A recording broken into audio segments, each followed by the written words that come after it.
So guys, na kuryente ang ating pangmalupitang North Young Bee. So bilib na bilib ang inyong lingkod sa mga breeders na ito, kaya't inarapat na i-share ko rin sa inyo ang mga magagandang linyadang ito.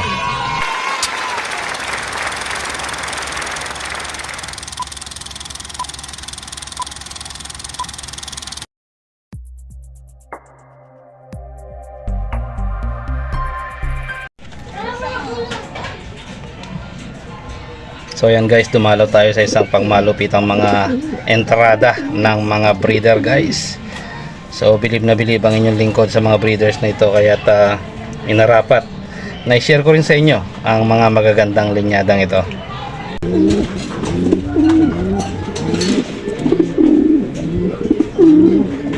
Kita nyo naman guys, tindig pa lang yan ay parang makakasiguro ka na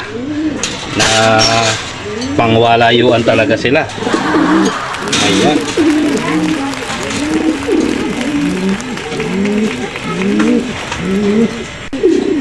Wow.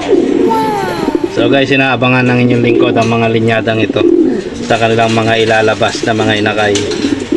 Dahil ito nga yung mga nagkamali lang actually ang may-ari ng mga ito guys sa unang palipad niya sa karera ng kalapate. First time. Sana first time pa lang ay meron na siyang may pagmamalaki. Yun na nga, charge to your experience. Ika nga, medyo may katigasan ng ulo niya guys eh. Kaya hindi niya pinakinggan ang inyong lingkod na medyo veterano na.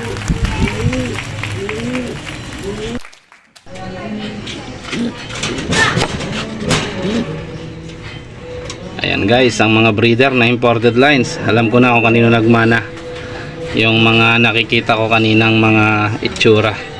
So sana magpalabas din sila ng isang choco na milky na kagaya nito. So isa rin to sa mga kahinaan ng inyong lingkod, The Finest World, sa mga ganitong itsura ng ibon. So how I wish na magkaroon din tayo ng ganitong kulay. Although before hindi tumatagal yung mga ganitong kulay na meron ako. Sana sa pagkakataong ito sa ibang bloodlines ay mapatagal natin at mapalayo ng destinasyon ang bawat ilalabas na inakay. So kita nyo naman yan guys, a bird lover, always a lover. Kita nyo naman guys, alam nyo na kung anong kulungan yan, so hindi ko na sasabihin pa. At nag-ship lang siya into a higher gear. Ayan, from Butingting to Kalapatids.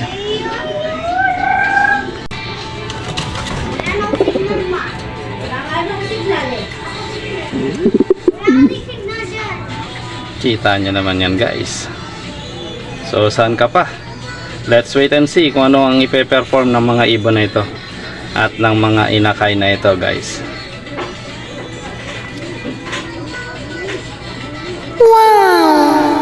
Ayan, ang gaganda.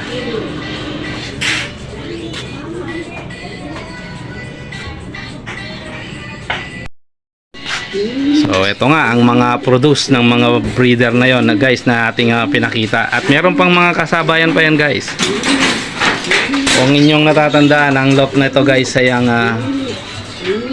medyo katigasan ng ulo na pansya na nagsisimula na sana ay soon nanalo na sana siya, pero ika nga ang umaayaw ay hindi nagwawagi at ang lumalaban ay siyang nagwawagi sa uli. Hintayin natin guys ang kaganapan ng mga bagay na to.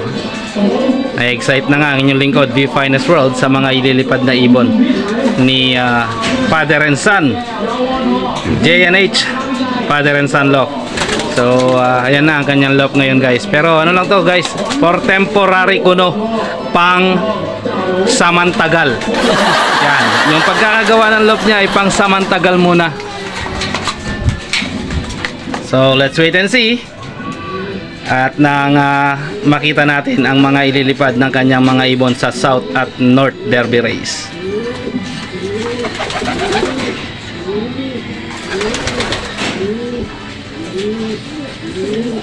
Few